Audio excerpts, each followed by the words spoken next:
що єси на небесах, нехай святиться ім'я Твоє, нехай прийде царство Твоє, нехай буде воля Твоя, як на небі, так і на землі. Хліб наш насущний дай нам сьогодні, і прости нам провини наші, які ми прощаємо винуватцям нашим. І не веди нас у спокусу, але визволи нас від лукавого. Бо Твоє царство, і сила, і слава Отця, і Сина, і Святого Духа, нині повсякчас, на віки віків. Амінь. Taking on account that our guest doesn't speak Ukrainian, he knows that this seminar will be in English, but it's not a problem for most of us, including me. Let me introduce our special guest, Dr. Líve Tojgels, who are assistant professor of Jewish studies and biblical studies at Amsterdam Protestant theological faculty in Protestant University. She is also teaching course of biblical Hebrew, so she's well trained in all this stuff, and in cooperation with Amsterdam University and as a part of Erasmus Plus cooperation, she's our visiting professor. She already gave couple lectures on our faculty and other faculties, maybe some of you were attended. And today we will be pleased to hear his lecture about the parables of Jesus and other rabbis, which I will suppose and suspect and believe and hope will enrich our understanding, our common tradition being shared Christian and Jewish, and we'll develop our cooperation. So please welcome you and wish you a good lecture.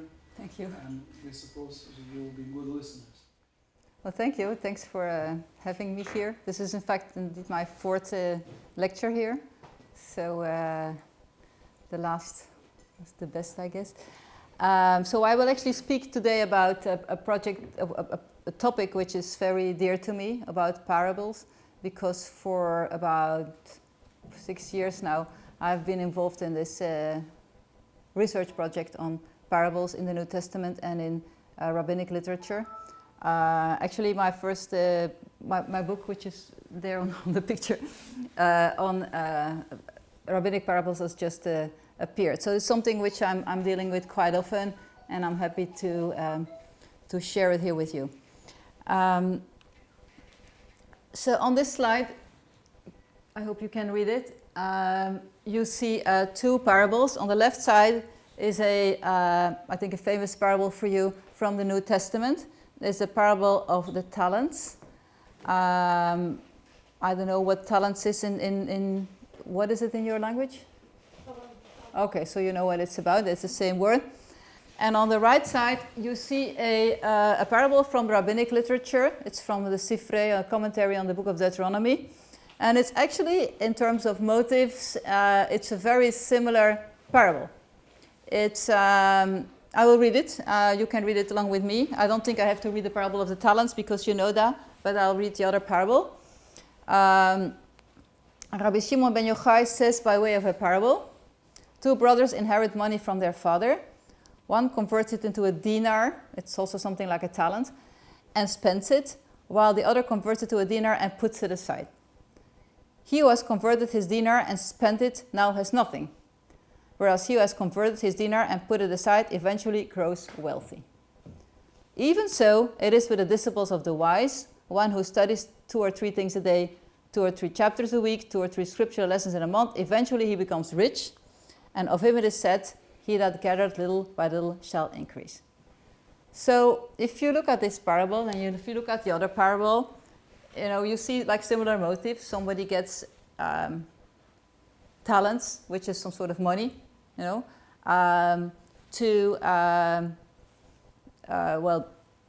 this one gives it to his children, but he gives it to his slave, but it's a similar, he gives them something to save. So if you look at those two parables, which differences and which similarities do you see? So what is similar and what is different, let's say?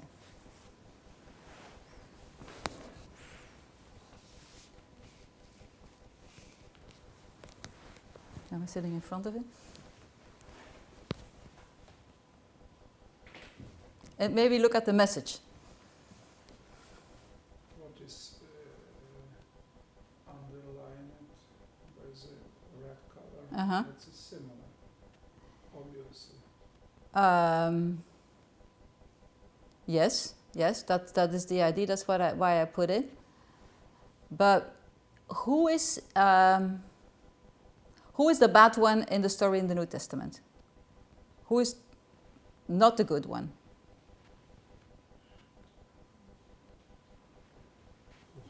The one who hides it. The one who puts it in the ground is actually the bad guy. He is like the one who says, oh, I'll take it even from you and I give it to the one who has 10 talents. While in the Rabbinic story, actually the one who hides it and puts it aside, he's actually the good guy. Because he saves it and he grows wealthy. The bad one here is the one who spends it. Well, we don't have that situation in the New Testament parable. There is none of the sons is sort of immediately giving it away. So the situation is different. But still, the message is a little bit opposite. I mean, it's the same motives, it's the same elements, but still you get sort of a different message. And this difference can have to do with, it has everything to do with the message the one who tells the parable wants to convey. Jesus wants to say something with it, and the rabbi who says this wants to say something else with it. So this is just to show you that these two parables, they're very similar, but they also have differences. And this is something which we see quite often if we will compare New Testament parables with Rabbinic parables. This is just by way of introduction to show you a Rabbinic parable. Now, in a Christian context, the telling of parables is often considered as a unique thing by Jesus. Jesus is held to be like the paradigmatic and sometimes even the only teller of parables. And indeed, in the Gospels of the New Testament, we find no less than 40 parables, and all of them are attributed by Jesus. It's like nobody else who's telling parables in the New Testament. Also in the extra-canonical Gospels, just like the Gospel of Thomas and so on, they also have parables by Jesus. And also there, Jesus is the only one who tells the parables. In the early Christian literature, after the New Testament, if I'm correct, there is no new parables there. Most of like in the patristic literature, there will be commentaries on the parables of Jesus, but it's not that many new parables are created there. So in the Christian tradition, indeed, Jesus is the main teller of parable, maybe like the only one who tells parables. Now, as scholars are growingly aware of, the New Testament is a Jewish book, 100% Jewish book. Not everything that is written in the New Testament is completely in line with Jewish texts from the same period. But then also these texts contain differences in approach and in perspective. For example, among the other Jewish texts, like for example from the Qumran scrolls,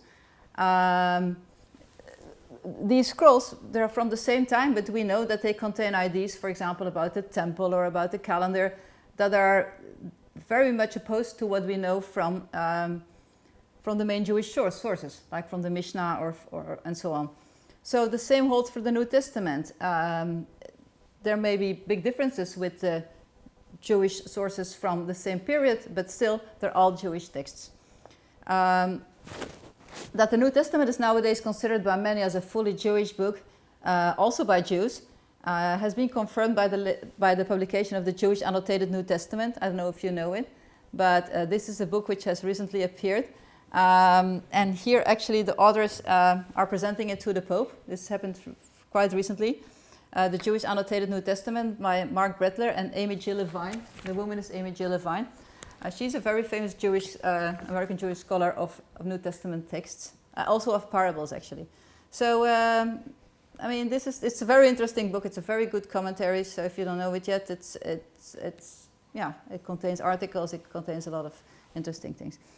Now, focusing on Jewish parables, the New Testament only contains a tiny share of the parables that are preserved in early Jewish literature. Notably, the rabbinic literature that was composed in the first millennium of the Common Era contains a huge amount of parables. The main works of rabbinic literature are the Mishnah from the 3rd century, the Jerusalem Talmud, the Babylonian Talmud, and Midrashim from the Tannaitic, Amoritic, and early medieval periods. All of these works, the Mishnah, the Talmud, the Midrashim, they all contain parables. But most of these parables are contained in the rabbinic works that are called Midrash. So Midrash is the biblical interpretation of the rabbis. Now, because these Midrashim are biblical commentaries, this has affected the look and feel of the rabbinic parables that are in them. Unlike the parables of Jesus, most of these rabbinic parables have an exegetical function. They are used to explain the biblical text. Like, for example, we saw already in this parable that I first had the first example. Well, it's not clear here, but we have a biblical verse here, and there's actually a biblical verse before it. So this parable is like used to explain a biblical text. Since the beginning of the previous century, so the 20th century, Christian scholars of the New Testament became aware of the riches of rabbinic parabolic material and started to study rabbinic parables. In the early 20th century, the rabbinic material was, however, often adduced as a sort of a dark foil compared to Jesus' Gospels. For example, some of you may know this, the Strack-Billerbeck's commentary on the New Testament from the Talmud and Midrash. Now, that is an example of a book. It has a lot of rabbinic material, but all the material is there sort of to show that Jesus' things are better. You know, it's sort of as a dark background. Now, in the latter half of the previous century, various Christian scholars started to display a more sincere and unbiased interest in the rabbinic parables, as in rabbinic texts in general. This went hand in hand with a rise in Jewish interest in Jesus and in Christian literature, including the parables of Jesus. The main protagonist of Jewish New Testament scholarship was David Flusser. His book is here on the slide. A more recent example of the study of parables by a Jewish scholar is again Amy Jill Levine's short stories by Jesus. Flusser is an interesting book because it says that it's the first part, but the second part never appeared. But anyway, it's at that time it was a very good book. Now, here are some more examples. In the past 25 years, comparative research into early Christian and rabbinic parables by Jewish and by Christian scholars alike has kept on flourishing. Here are some examples of studies of rabbinic parables by Jewish and by Christian scholars. You see the book this is from a German series by Clemens Thoma about the Gleichnisse der Rabbinen. So it's rabbinic parables in various midrashim. Brad Young, Jewish tradition and Christian interpretation. They also taught in parables by Arthur and Johnson. And so this is my book, which comes from our parable project. My book is only about parables in the Megiltot, which are the sorry? 5 scrolls. No, the Megiltot are actually the midrashim on the Book of Exodus, early midrashim on the Book of Exodus. So it's supposed to be the first part. After this, I'm supposed to make on the midrashim on Numeri and Deuteronomy and so on. But this was already 5 years of work, so we'll see if I have time to do that. But Megilta is the Tannaitic midrash on Exodus. On the words mashal and parable, because mashal is the Hebrew word which is used for a parable. Yeah? Mashalim, mashal are parables. So before we can look at some rabbinic parables, we need to get straight what a parable is. In English, the word parables comes from the Greek parabole. So in Ukrainian, I guess it's the same. In the Septuagint, this word parabole is used to translate the Hebrew word mashal in the Old Testament. Examples of stories that are explicitly called a mashal or a parabole in the Old Testament are Numbers 23, verse 7. There's more examples, and also, for example, this text from Ezekiel 24. It starts umeshol mashal. So these terms are the verb and the noun are used there explicitly. And if you would look in the Septuagint, it says it is translated by parabole. Now, however, not all instances of mashal in the Old Testament are translated by parabole, and not all instances of parabole are actually translations of mashal. So there is some overlap there. I got this from I asked a colleague of mine to pull this from the program Logos, which is a good program. Okay, and then you can see that. Well, here you can see that how many times parabole is a translation of mashal, and how many times mashal is translated by parabole by something else. So you see, it's not like 100% overlap. There is some times that mashal is not translated by parabole and the other way around. Okay. But okay, an example actually of an instance of mashal that is not translated with parabole is I'll put it back. Is the title of the book of Proverbs. The book of Proverbs, for example, is called Mishle. Now here in the title of the Mishle, the Greek uses another word, paroimiai, so not parabole. So and there's other similar stories in the Old Testament that are not marked with the word mashal, but that are nevertheless identified as parables. For example, the famous parable of Nathan, what he's telling to King David, the parable about the lamb. You may know this parable. So when it's in the Bathsheba story, and then King David, Nathan tells this story to King David about a rich man, a poor man who had one lamb, a lamb that he was really, taking care of very well. He was staying in his house and so on. And the rich man had to receive a guest, and he wanted to serve lamb.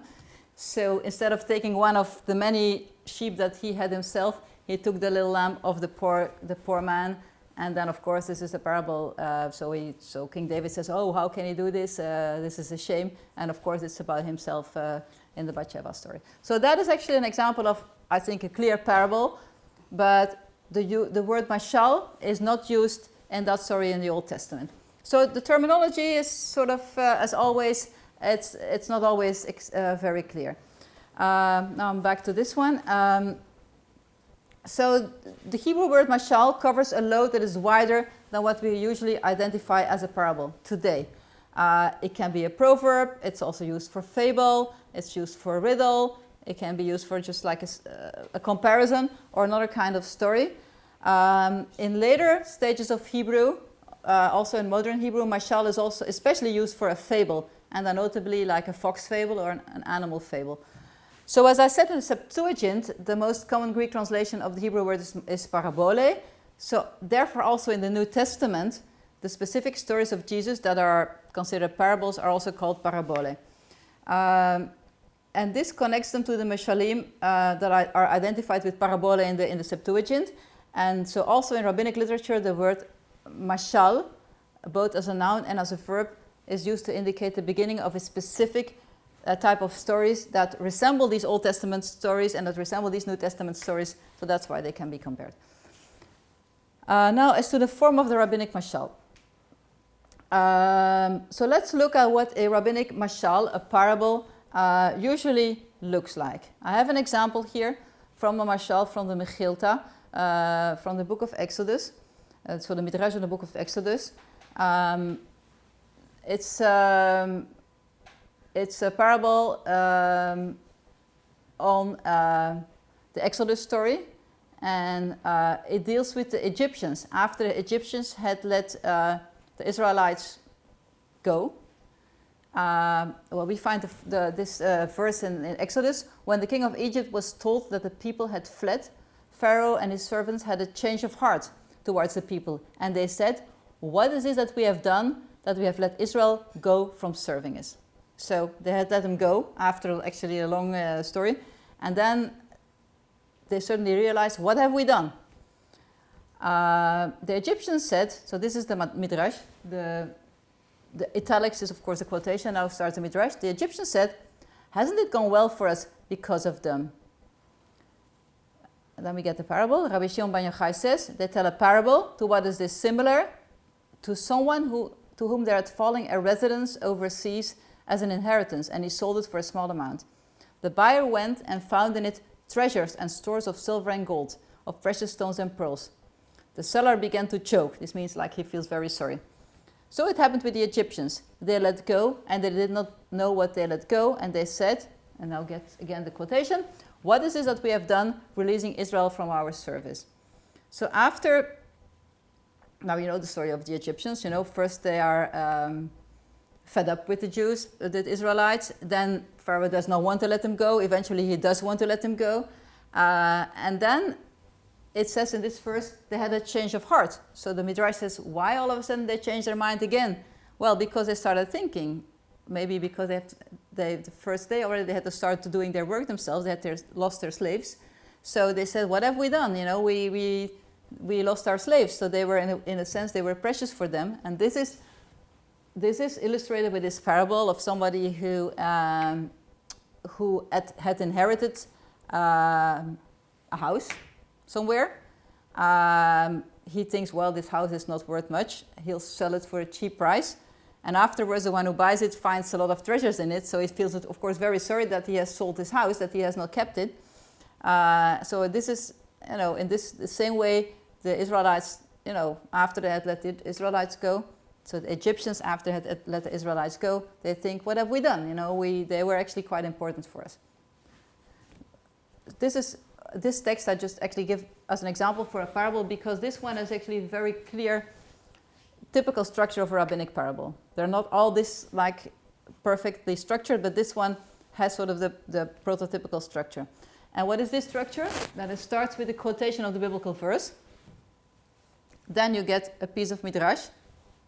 The Egyptians said, hasn't it gone well for us because of them?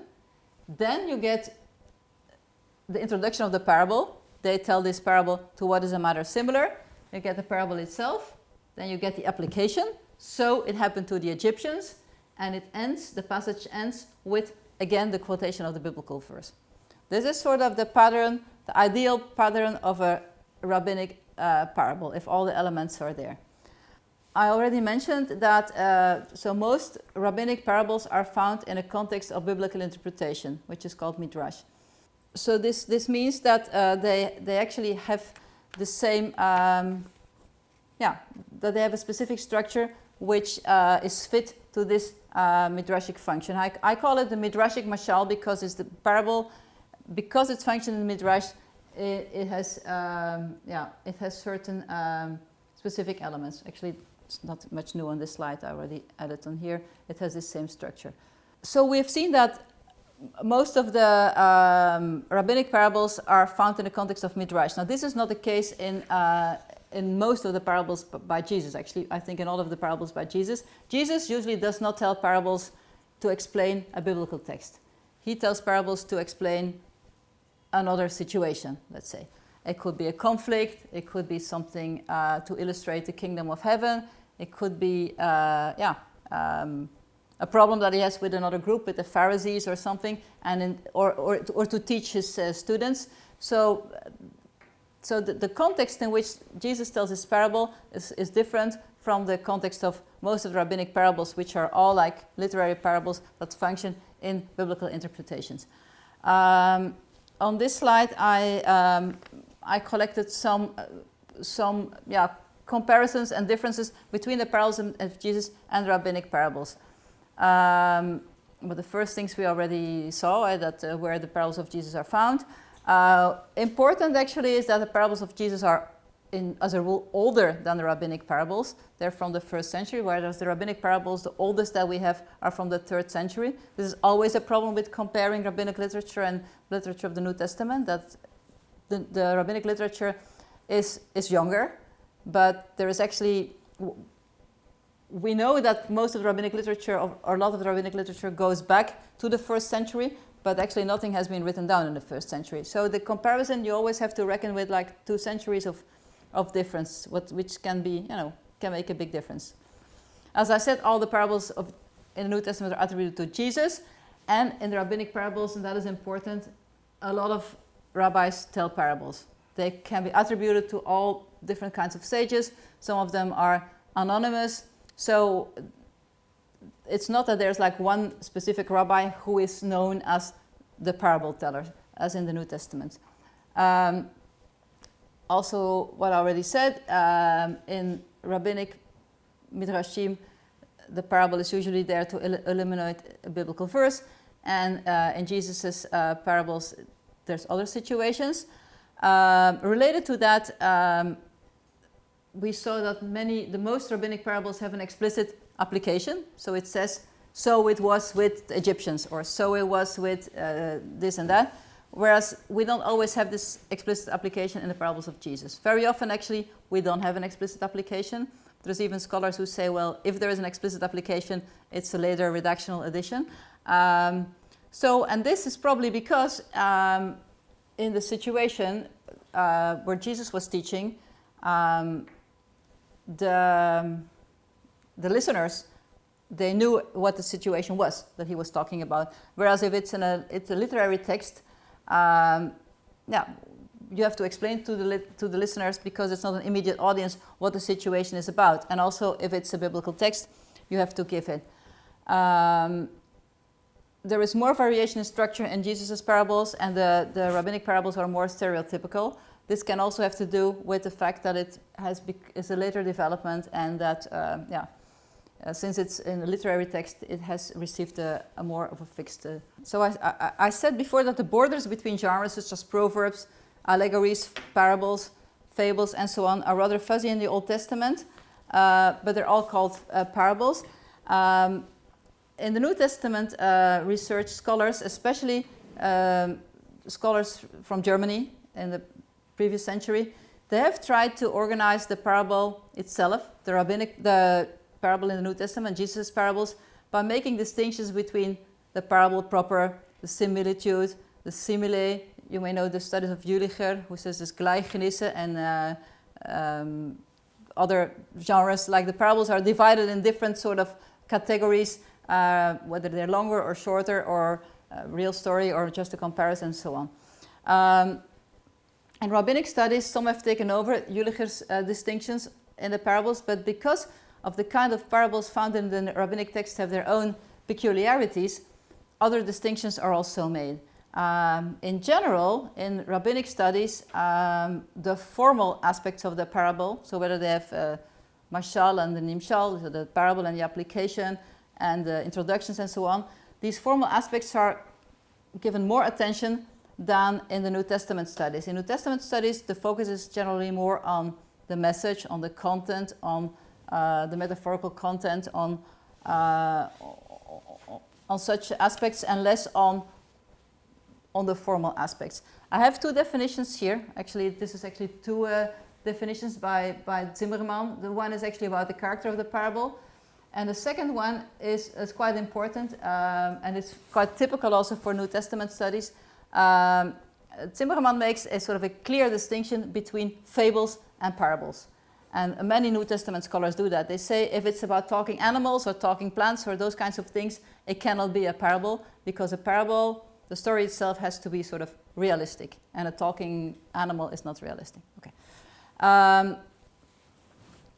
Here is definition, a very formal definition from a rabbinical scholar, but I think we should think about this this definition about the fables, that in New Testament scholarship, fables and parables are sort of kept apart. Now, if we think out of the box, why is this actually? Because probably it is because definitions and descriptions by scholars are usually only made for like their own corpus. What if Jesus would have told a parable in which we find a talking animal? Maybe he told the parable about the talking animal, but we don't have it. It's quite possible, actually. But since there is Jesus never have a parable in which an animal talks, stories about talking animals are not considered parables. So it's just to say that available material influences the definition of the genre that you make. We'll get back to this talking animal story.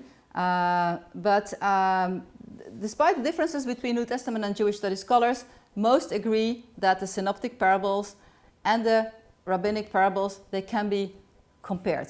And therefore, I designed the definition for this project. We needed the definition because we're like comparing New Testament parables and Rabbinic parables. So I made sort of a very broad definition that covers both genres, the New Testament and Rabbinic parables. Definition goes as follows. A parable contains a comparison between two situations. One of these is the base situation that will be explained by the other. The second situation is the one with which the base situation is compared. And the second situation is chosen for its capacities to shed light on the base situation, and the second situation is presented in the form of a short fictional narrative. I think this fictional narrative is important. That in the New Testament and in Rabbinic literature, the story itself is fictional and also explicitly not religious. If you look at the content of the parable itself, usually God does not appear in the parable. It's the application is about the religious situation. Now this definition is of course very broad, because the base situation in the New Testament parable is often a discussion or a situation of conflict or the kingdom of heaven. In the Rabbinic parables, the base situation is usually something from a biblical text that will be explained. But for the rest, if you define it broadly like this, it's important to come up with a definition that you can compare things, because otherwise you have to say there are different genres and they cannot be compared. I want to look at one other Rabbinic parable, and it's a parable that occurs in the Sifrei, the Midrash on the Book of Numbers, and it's a parable about actually a talking animal. And this is absolutely a Rabbinic parable. It has all the formal aspects expected of a Rabbinic parable. It has an introduction, it has an application, so we will read it. It's a parable which occurs in a Midrash on Numbers 31. And the Lord said to Moses, saying, "Avenge the children of Israel of the Midianites." And then starts the Midrash. "Of the Midianites, see, the Moabites were the beginning of the matter. As it said, the elders of Moab and elders of Midian went to Bileam." It's the Bileam story. In their days, they never made peace with one another. And when they came to fight Israel, they made peace with one another and fought with Israel. So what is the situation? It's a situation of a story in the book of Numbers where Moab and Midian, the elders of Moab and elders of Midian, go together to Bileam because they have a common enemy, Israel. Okay? But in other stories of the Bible, you will see that Moab and Midian, they themselves are enemies. They are fighting with each other. But here, actually, they are getting together and talking to each other because they want together, they will fight Israel. So that's why it says, in their days they never made peace with one another, but when they came to fight Israel, they made peace with one another and fought with Israel. A parable. To what is the matter similar? This is important.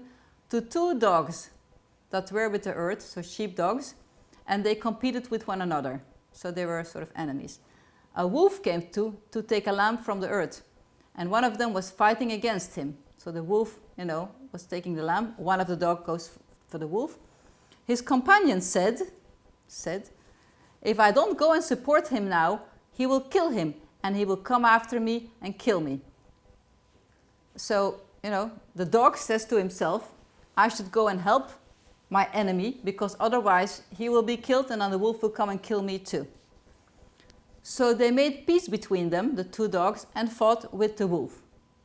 So, application, Moab and Midian, in their days they never made peace with one another, as it is said, "Who smote Midian in the field of Moab." This is a quotation to prove that Midian and Moab were always sort of enemies.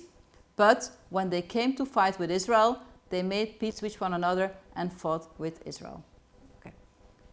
So this is an example of a clear Rabbinic parable with a clear application, clear form. But what do you have? A talking animal. You see? As a matter of fact, it doesn't happen very often. I don't have many parables in which animals are talking. But still, it's possible, and it's still a parable, and it was actually just to show that if you make a definition and you include elements of content, like for example, it cannot be a parable if it contains talking animals. Such a definition is very often sort of limited by your material, and that's as long as scholars of the New Testament are sort of only studying New Testament parables, such a definition can be fine. But if you want to look over the fence, let's say, and I think in this case, in the study of parables, it's very important that New Testament scholars look over the fence, because then they will see that the telling of parables was a very common thing in the surrounding Jewish world. Then you have to make your definitions a little bit broader. So, okay, I think I will stop here, so that maybe we can still talk a little bit about the material. And that's it. Thank you.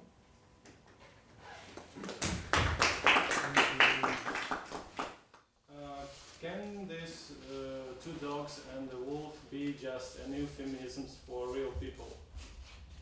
No, it is a story. I mean, but do they behave just like animals? Are they animals, or are they like? I think they're animals because it's just a story to illustrate another story. So, no, I think this is. Look, I don't think this is very realistic that a dog. Maybe they do actually. Maybe I don't know how animals behave. Maybe they do this kind of thing if they have if there is a enemy animal that they would fight together. But no, I think a parable in the Jewish tradition, but also in the New Testament, is usually a rather simple story from sort of real life to illustrate something else, which is difficult. So in this case, I think this is considered as a real story. There is probably some influence here of, I didn't go into that, but of, there is a fables of Aesop and from the Greek tradition, and these kinds of stories also are contained in the story in the Aesop fables. So they are usually told to illustrate the behavior of people. But I think here this is actually about animals. Yeah? Can you explain what extent has the parable in the theological understanding of Jesus' teaching? For example, the parable of Jesus of rich man and Lazarus. Yeah. So it has some kind of explanation of what is beyond the death. Mm-hmm. Sure. So can we make some dogmatic statements which is based on this parable? Of the New Testament parables. Can we make dogmatic statements? That's a difficult question. I mean, I think if you look at when Jesus told this story, he obviously wanted to make a point. He wanted to teach, to illustrate something, or to teach something, or to make a point. So if that is what you ask, yes. So I mean, maybe you have to, maybe you can say something about this. He wanted to stress quite different things. Yeah. Because we are we also have a desire to step or to make one step farther and to come to one conclusion and to connect this parable with eternal life, with the life after death, but it wasn't the point of Jesus in this case. Mm-mm. It was just a point to pay attention to people's behavior during this life. Probably. Yeah. This is actually very much in line with this. I showed Imogen Levine's. Bible never tends to describe afterlife. Even we see that Gospel doesn't tend to describe resurrected Jesus. Mhm. There is not for the resurrected Jesus. And sometimes you would like to have answers for the life after death, Mm. but it's not the point. I think I agree with you. I don't know if that's an answer for you, but I think it is true that there is often a very big difference between the meaning of the parables as they were told in the New Testament and what Jesus wanted with them, and how they have been interpreted afterwards. For example, if you look at the parable of the prodigal son, you know, the two sons, very often this is interpreted, okay, you know, the oldest son, that is the Jews, and the younger son, that is the Christians, but if you go and look very carefully, the parable doesn't really work that way. I mean, it was probably a completely different story there. Yeah. Sinners and who Yeah. is really accepted by God. Yeah. Everybody. Yeah. As God doesn't distinguish. Yeah, it's sometimes we miss first level. Yeah, it's the anachronism. it's We the can't levels. use our exegesis without Yeah. exegesis. Later Exactly. people have looked at those parables, and actually she's actually Imogen Levine with her interpretation of the parables is sometimes quite extreme, because she interprets all the parables of Jesus in sort of an economical way, and there I think sometimes it's a little bit too exaggerated, because it's because she does a big effort to show that all these parables of Jesus fit in the Jewish world of the first century. So I mean, it's an interesting book. If you read it, you'll see what she does. But I think in many cases, indeed, the life that the parables received afterwards is different from the way they were meant when they were written and when they were spoken. Let's say maybe there is even a difference between when they were spoken and when they were written, because that's also, it already starts the theological interpretation. I would like to ask you about allegorical interpretation Yeah. of the parables, Yeah. especially from Holy Fathers Yeah. of the Church. And that's For where it example, starts. The parable about Good Samaritan is Yeah. explained in a very special way, Mhm. in a very special way. So what do you think about it? It's the first question. And the second question is, what about Ezekiel chapter 16, where we have the symbolic history of Judah and Israel? Do you consider it parable, or is it just... First about the allegory. Well, you already mentioned the Church Fathers, and that is well known that actually the sort of already very early on, the parables were interpreted allegorically. And this had to do with the whole, Hellenistic world and the way of looking at interpreting things allegorically. And what you said about the Good Samaritan, well, that is a good example, I think, of a parable that is absolutely not meant to be allegorical, but is read allegorically. The same thing with the prodigal son. Well, of course, the Good Samaritan is a very interesting story, because many people sort of, well, if you go to Israel and you go to the Dead Sea, at some point you will see at your right hand, you will see a sign. If you go from Jerusalem to Jericho, it says parable of the of the Good Samaritan. Now, this was never meant to be a historical thing. This was a parable that Jesus told to illustrate something else.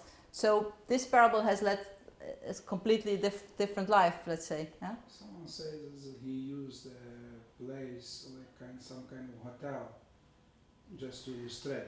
Look, it is quite possible the way it is described there, and if you go from Jerusalem to Jericho, it will... built by Herod, yeah, well, there close is... to the main road, just to be a shelter for the So, travelers, and he used it, to illustrate his... It's very possible that this story could have happened there, because that's what it looked like. But it is not told as a realistic story. It's told as a parable to illustrate something.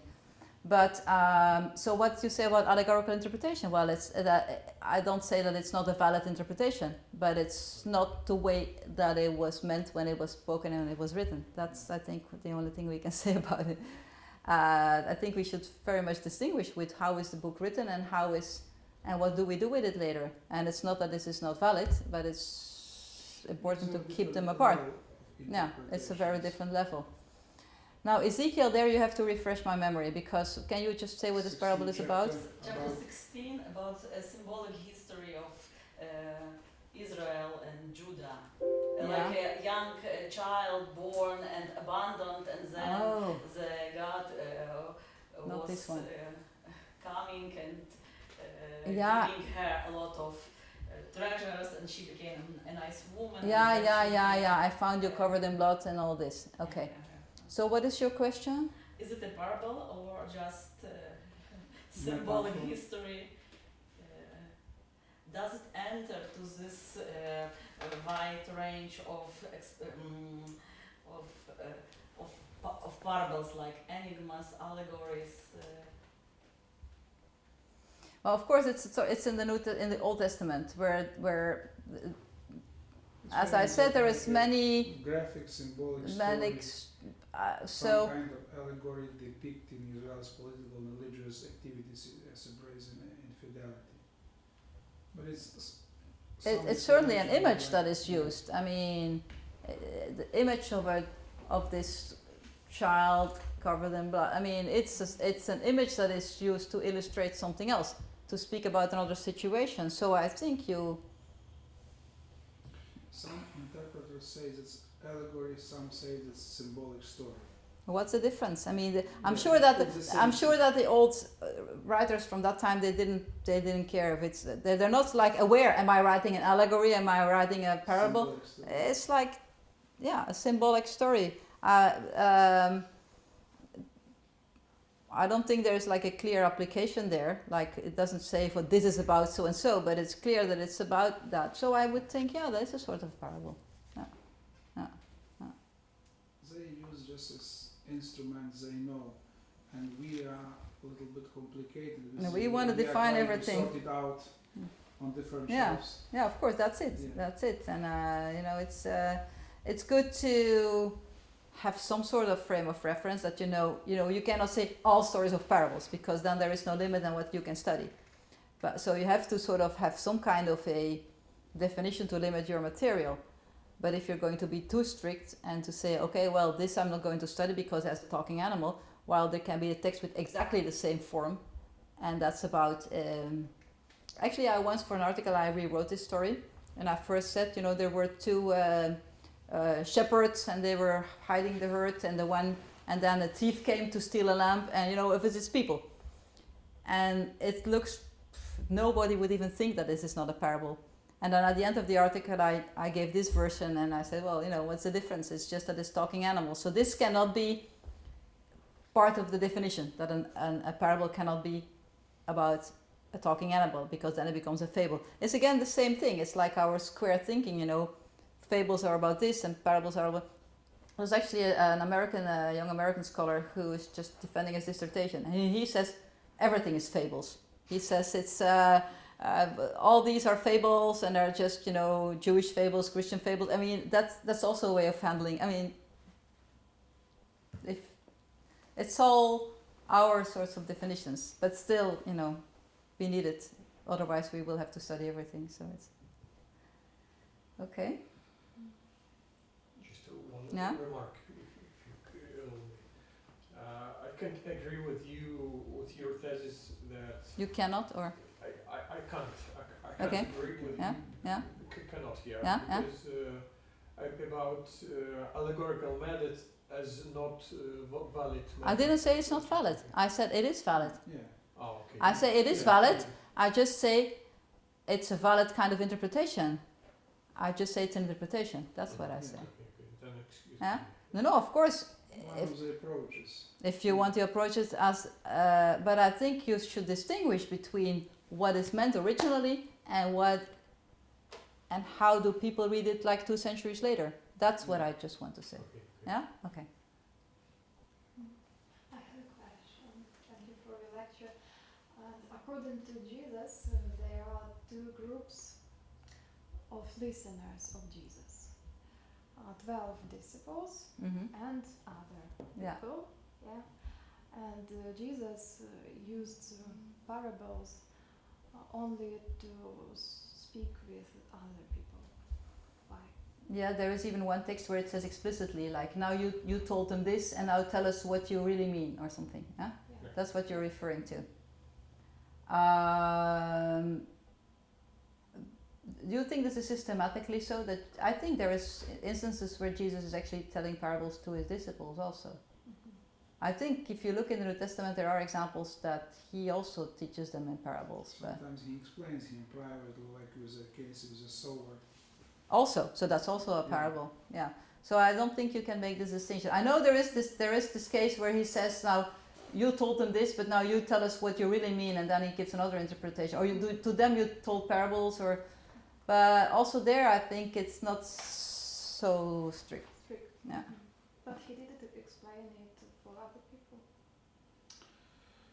Oh, it's a long story why he didn't explain it.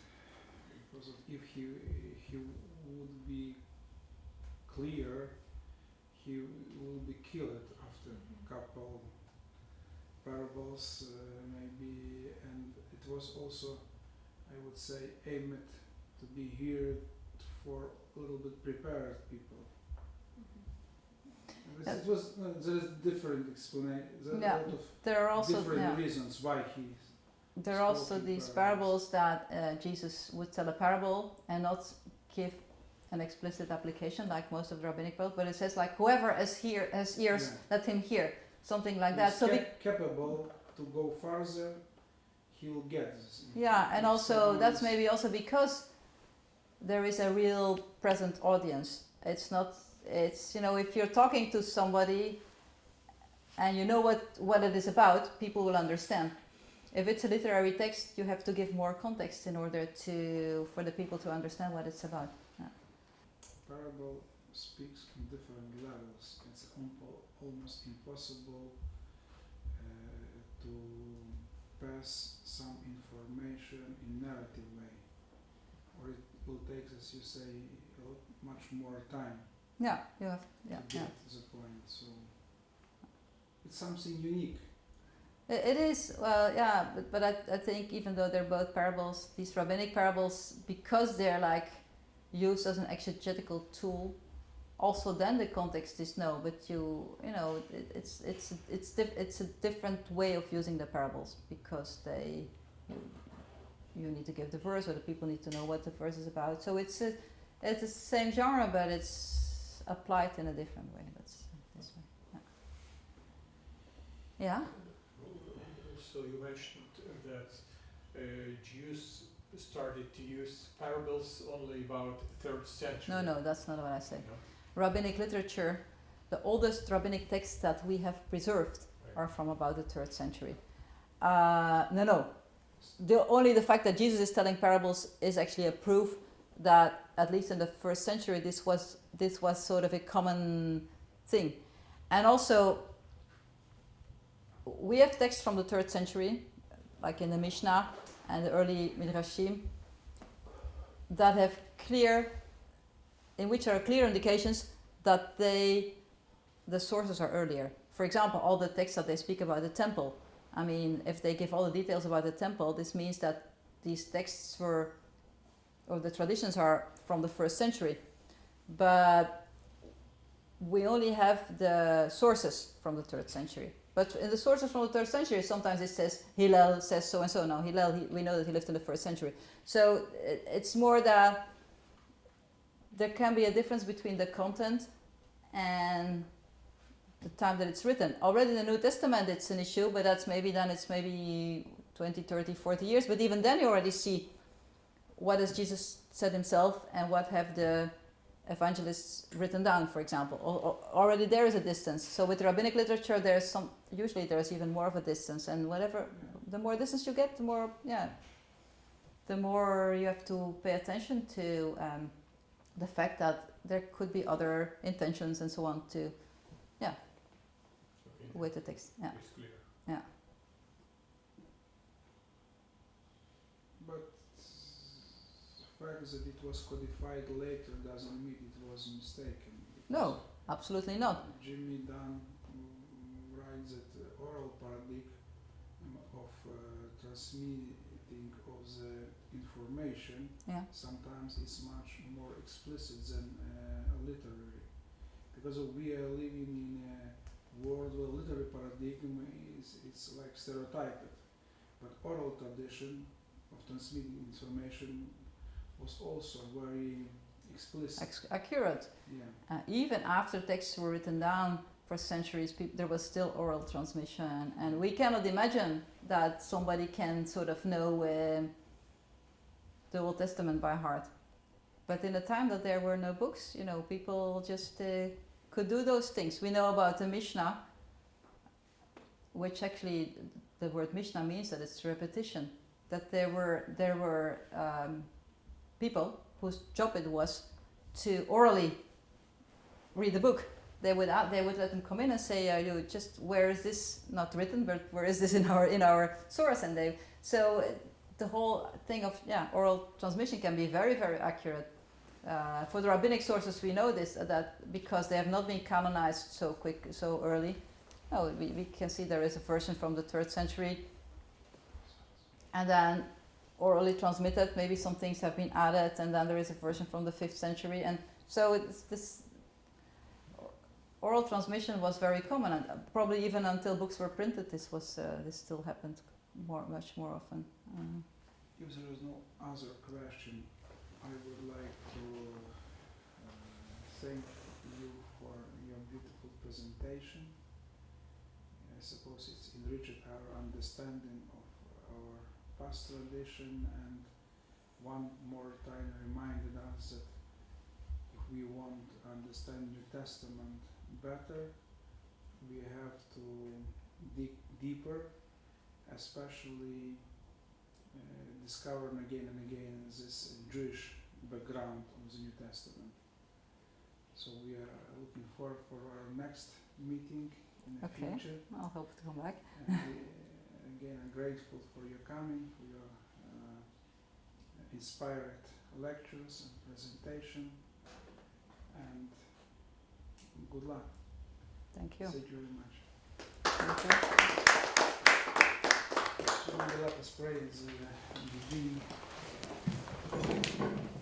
Господи, дякуємо за цю лекцію, за цю зустріч.